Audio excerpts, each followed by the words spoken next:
कि आप जीवन में कितना भी हार जाओ लेकिन फिर से उभरने का आपके पास मौका है। T20 का क्या रोमांच ज्यादा है, T20 का की हमको आलोचना इसलिए नहीं करनी चाहिए कि T20 के कारण एक तो रोजगार बहुत मिला और दूसरा ऐसे लोग क्रिकेट से आकर्षित हुए जिनको क्रिकेट से कुछ लेना देना नहीं था।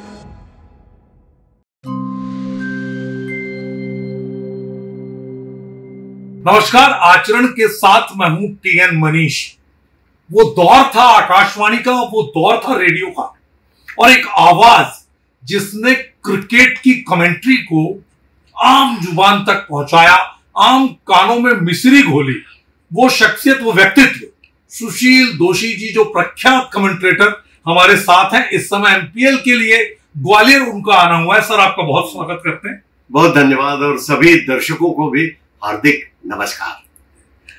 सर, जो दौर उस समय रहा करता था, उस समय इतना एक्सपोजर नहीं था जब आपने शुरू की।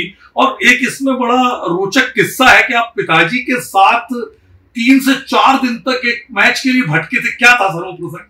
नहीं, वो ऐसा था कि मैं 13 साल का था जी, और तब ये था कि मैं बहुत जिद करता था। कमेंट्री का बड़ा शौक था, क्रिकेट का बड़ा शौक था, और मैं करता ये था कि एल्बम में फोटो इकट्ठे किया करता था खिलाड़ियों के। बड़ी मुश्किल से फोटो आते थे, कहीं से भी काट कर चोरी करके लाइब्रेरियों से फोटो काट लेते थे और इकट्ठे करता था। तो एक बार पिताजी ने जिद पकड़ी कि ऑस्ट्रेलिया की टीम आ रही है रिची बेनो के नेतृत्व में भारत में, तो बम्बई का टेस्ट मैच मुझे दिखाओ। क्योंकि बम्बई में क्या था कि हमारे रिश्तेदार भी थे, रहने की व्यवस्था भी हो जाती थी। तब बिल्कुल मध्यम वर्गीय परिवार से 15 रुपये महीने के मकान में किराए से रहते थे। मेरे पिताजी पता नहीं इतनी गरीबी के बावजूद मुझे क्यों ले गए मुंबई, मैं आज तक नहीं समझ पाया हूँ। शायद मैं अपने बेटे को तो नहीं ले जाता, ये तो मैं कह सकता हूँ, लेकिन उस समय पिता का जो आशीर्वाद और उनका संकल्प और जो समर्पण बेटे के लिए होता था शायद ज्यादा रहता था। तो वो मुझे ले गए और उनको पता नहीं था, उनको क्रिकेट में दिलचस्पी नहीं थी, अपने बेटे में दिलचस्पी थी। वो मुझे ले गए और 4 दिन तक हम पिता पुत्र स्टेडियम के बाहर चक्कर काटते रहे। उनको पता नहीं था कि 50,000 दर्शक अंदर बैठे रहते हैं तो 50,000 बाहर खड़े रहते हैं अंदर घुसने की प्रतीक्षा में। टिकट ब्लैक में मिल रहे थे, इतना पैसा हमारे पास था नहीं। तो हम 4 दिन तक भटकते रहे स्टेडियम के बाहर कि कहीं नजर ही आ जाए कोई क्रिकेट खिलाड़ी। तभी एक पुलिस वाले की नजर हम पर पड़ी और उसको दया आ गई। उसने पिताजी से कहा कि ये आप लोग 4 दिन से भटक रहे हो इस लड़के को लेकर, तो क्या जुगाड़ नहीं जमा क्या? तो पिताजी ने कहा देखिए मुझे तो कोई दिलचस्पी नहीं है, लेकिन ये बेटा दुखी हो जाएगा, हम इंदौर से आए हैं। तो उसने कहा कि एक काम करता हूँ, मैं इसको अंदर ठेल दूंगा। अभी चाय पान के समय जब लोग आते हैं ना चाय, उस समय एंट्री करा दूंगा, लेकिन आपको बाहर खड़ा रहना पड़ेगा। अब पिताजी देखो, पहले पिता ऐसे ही होते हैं, वो बाहर खड़े, उससे मुझसे ज्यादा खुश वो कि ठीक है इसको अंदर कर दीजिए। तो मैं अंदर चला गया। 90 मिनट का खेल होता था चाय पान के बाद का। तो मैं अंदर चला गया, मैंने देखा वहां पे क्या माहौल है, और फिर मेरी नजर कमेंट्री बॉक्स पर पड़ी। मैंने पूछा लोगों से कमेंट्री कौन कर रहा है, तो उन्होंने बताया कि विजय मर्चेंट और तलियार खां कमेंट्री कर रहे हैं। मैंने वो जगह देखी, मैं इतना प्रेरित हुआ, मुझे लगा कि यार बिल्कुल in line with the wicket, wicket के बिल्कुल सीध में था, और बर्ड्स आई व्यू ऊपर से देखने का, कि मैं बहुत प्रभावित हुआ। मन में एक सपना जागा कि क्या कभी यहाँ बैठकर कमेंट्री कर सकते हैं। तो देखिए कई बार जंगली सपने भी कैसे सच होते हैं कि मैंने अपनी जिंदगी का पहला टेस्ट मैच उसी ब्रेबोर्न स्टेडियम से और उसी कमेंट्री बॉक्स से किया। वो कब की बात थी, किस सन की? ये 1959 की बात थी। 1959। जी। उस समय रेडियो हुआ करता था और लोग बिल्कुल मधुमक्खी की तरह उसमें कान लगाते थे इकट्ठे, एक रेडियो एक गांव में, और 50-100 लोग बिल्कुल एक चौपाल में बैठ करके सुन रहे हैं कि सुशील दोषी जी अब क्या कहने वाले हैं। 1959 में तो देखिए हिंदी कमेंट्री शुरू नहीं हुई थी, बिल्कुल, फिर भी लोग सुनते थे रेडियो कमेंट्री अंग्रेजी में। समझ में नहीं आता था लोगों को, लेकिन फिर भी हल्ले से समझ जाते थे कि विकेट गिरा होगा या चौका लगा है कि छक्का लगा। तो ये अजीब बात थी। शायद भारत सरकार ने बाद में इस बात को समझा और फिर 1968 के आसपास ये क्रिकेट की हिंदी कमेंट्री शुरू हुई। तब मैंने इंदौर में शुरू की थी। लोग कहते हैं कि दिल्ली में शायद उसके पहले भी होती थी 3-4 साल। उस समय कितने लोग थे आपके साथ कमेंटेटर्स की अगर मैं बात करूं? हाँ, हम लोग 4-5 लोग ही प्रमुख रूप से थे। एक जसदेव सिंह थे, एक रवि चतुर्वेदी थे, एक मनीष देव थे इलाहाबाद के, एक मुरली मनोहर मंजुल थे, और एक अभय चतुर्वेदी भी कमेंट्री करते थे, और स्कंद गुप्त भी कमेंट्री करते थे। तो हम 4-5-6 लोगों का एक था जो हिंदी कमेंट्री के प्रति समर्पित थे और चाहते थे कि हिंदी कमेंट्री आगे आए। मैं उनमें सबसे युवा था। देखिए, तब मेरी उम्र तो 1968 में 20 साल की थी। तब मैंने कमेंट्री में पदार्पण कर लिया था। अच्छा, एक चैलेंज उस समय भी रहता था कि आपको मैदान में देखना है और आंखों देखा हाल, मतलब नजर हटी और दुर्घटना घटी वाला, तो कितना कंसंट्रेशन और फिर शब्दों को पिरो करके और सीधे थ्रो करना, क्या कैसे आपको लगता है कि किस तरह से होता है? बहुत चुनौती भरा कार्य था। देखिए, उस समय नजरें भी बहुत ज्यादा तीव्र थी। जवानी की बात है ना, 21-25 साल 24 साल। तो एक तो सारे खिलाड़ियों का हम एक तरीका रहता है कि उनके जब पीछे चलते हैं ना, हर एक का चलने का तरीका अलग रहता है। दूसरे रहते हैं स्लिप के फील्डर्स, स्पेशलिस्ट फील्डर रहते हैं। जो तेज गेंदबाज रहते हैं वो फाइन लेग बाउंड्रीज या थर्ड मैन बाउंड्री पर रहते हैं, है ना, दूर खड़े रहते हैं ताकि कम भागना पड़े उनको। और कवर और मिड विकेट पर तेज भागने वाले खिलाड़ियों को तो ये सारा ज्ञान होना चाहिए, और किस उनके रिफ्लेक्सेस देख के कि किस तरह वो चल रहे हैं। तो मुझे याद है कि पहले ओवर में ही मैं 11 ही फील्डर्स के नाम बता देता था, इतनी दूर से देख कर भी। उनकी चाल ढाल से ही, मतलब उनके रिफ्लेक्स, चलने का तरीका और कैसे वो दिखते हैं पीछे से, ये सब तमाम चीजें देख कर ही हम पहचान जाते थे कि ये खिलाड़ी है। तो दिलचस्पी भी इतनी रहती थी, अभी भी है। लेकिन तब तो, अभी तो क्या होता है, टेलीविजन पर एकदम दिखा देते हैं कि चेहरा बड़ा। अच्छा, उस समय तकनीक भी नहीं थी दोस्त साहब। आज तो तकनीकी तौर पे क्रिकेट बहुत समृद्ध है। नहीं, बहुत बदल गया। देखिए, तब क्या था कि आवाज के जरिए, जैसे आपने कहा ना, कि आवाज और भाषा के जरिए ही आपको चित्र खींचना है। दूर बैठे व्यक्ति को आपको चित्र खींचना है कि उसको लगे कि मैं वही मैदान पे हूँ और मैच देख रहा हूँ। मैं इसको संजय के महाभारत की तरह मानता हूँ, जो कि दूर बैठे और धृतराष्ट्र को, अंधे आदमी को अगर आप चित्र दिखा सकें कि युद्ध में क्या हो रहा है, तो उससे बड़ा कमेंटेटर तो कोई हो नहीं सकता। लोग कहते हैं कि ब्रायन जॉनस्टन पहले थे, मैं तो कहता हूँ कि संजय महाभारत के थे। संजय दृष्टि बोला था। हाँ, वो सबसे बड़े कमेंटेटर थे दुनिया के, जो कि अपने अंधे आदमी को आप चित्र दिखा रहे हैं आवाज के जरिए, भाषा के जरिए। तो यही बात है कि आप तब भाषा के जरिए और आवाज के जरिए आपको रोमांच भी पैदा करना, चित्र भी खींचना, ये तमाम चीजें हमने की और बड़ी शिद्दत के साथ की। देखिए, हम बहुत मोहब्बत करते थे कमेंट्री को बचपन से, और ये हमारे दिल के आज भी बहुत करीब है। तब भी जब 15 रुपए महीने के मकान में रहते थे, आज भी जबकि 160 आदमी हमारे यहाँ काम करते हैं, उसके बावजूद भी क्रिकेट का शौक और क्रिकेट की मोहब्बत हमारे दिल में अभी भी भरी हुई है।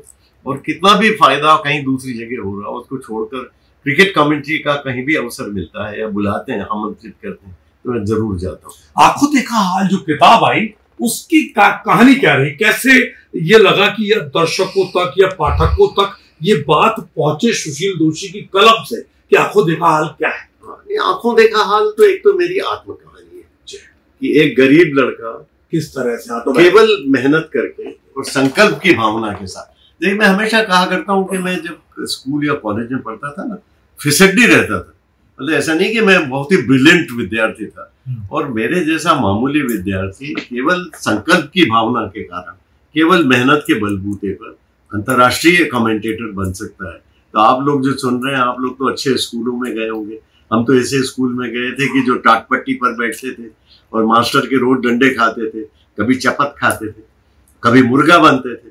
लेकिन आप लोग तो सब अच्छे स्कूलों में। आज के युवाओं को मैं ये कहना चाहता हूँ कि हिम्मत रखो, बहुत अवसर है। हमारे समय तो बहुत कम अवसर थे, और इतना बड़ा देश और इतने सारे लोग कमेंट्री करना चाहते हैं, उसमें भी हमने जगह बनाने में सफलता प्राप्त की। आज तो इतने अवसर है, जगह जगह कमेंट्री हो रही, कितनी लीग हो रही, कितने कमेंटेटर्स चाहिए। तो इतने अवसर हैं, मेहनत करो, शॉर्टकट को मत ढूंढो और कोशिश करो कि अच्छा काम करो। अच्छा, अभी जो दौर आया है, अब जो रेडियो कमेंट्री है वो कहाँ स्टैंड कर रही है? नहीं, रेडियो कमेंट्री तो अब हो ही कहाँ रही है। हाँ, बहुत कम हो रही है, और वो भी हो रही है तो ऐप पे हो रही है। हाँ, मतलब एक आम जो मीडियम वेव पे सुनता था, वो नहीं है कि वो मिला रहा है उसको। ये क्या है, इस तमाम चीजें जो व्यावसायिक हो गया ना, क्रिकेट जो हो गया है, पहले शुरू हुआ खेल की तरह, फिर बना है धर्म, और अब बन गया है व्यवसाय। तो ये पैसा लेना चाहते हैं, और अब भारत सरकार सोचती है कि हम तो गरीबों के लिए काम कर रहे हैं, हम पैसा क्यों दें, और हमारे देश में हो रहा। तो वो उनको कोर्ट ने शायद ये निर्णय दिया है कि ये खाली ऐप पे दे सकते हैं। ऐसे टेलीविजन पर भी हम देख रहे हैं, दूरदर्शन पे कमेंट्री खाली ऐप उस पे आती है। अच्छा, पहले 5 दिवसीय टेस्ट था, फिर उसे अंतरराष्ट्रीय 1 दिवसीय रहा, फिर वो 3 दिवसीय, फिर उसके बाद वो 2020। तो ये जो दौर, जो चेंजेस आए, किस तरह से एज ए कमेंटेटर आपको क्या लगता है खेल, क्योंकि आप बारीकी से जानते हैं खेल? हाँ, नहीं देखिए, टेस्ट मैच तो सबके दिलों के बहुत नजदीक रहता है, क्योंकि एक दूसरा अवसर भी मिलता है। एक बार आप गिरे, फिर भी एक दूसरे साउथ अफ्रीका और ऑस्ट्रेलिया का देखा ना मैच, बिल्कुल तो साउथ अफ्रीका बिल्कुल हार की तरफ बढ़ रहा था, हार के कगार पे था देखो तो, लेकिन बाद में वो पलटकर, इससे चरित्र की बड़ी बात आती है कि आप जीवन में कितना भी हार जाओ, लेकिन फिर से उभरने का आपके पास मौका है। आप राख के ढेर में से भी फिर से उठ के आप दिखा सकते हो कि फिनिक्स, हाँ, आप दिखा सकते हो कि मैं कर सकता हूँ। ये बात जो है ना टेस्ट क्रिकेट में, T20 का क्या रोमांच ज्यादा है। और T20 का की हमको आलोचना इसलिए नहीं करनी चाहिए कि T20 के कारण एक तो रोजगार बहुत मिला, रोमांच बहुत बड़ा, और दूसरा ऐसे लोग क्रिकेट से आकर्षित हुए जिनको क्रिकेट से कुछ लेना देना नहीं था। उनको देखना, नाच गाना, 3 घंटे में परिणाम निकल जाता है। पहले क्या होता था, डल ड्रॉज बहुत होते थे, तो टेस्ट मैच से लोगों को नफरत हो गई थी। 5-5 दिन खेलो, परिणाम नहीं निकलता।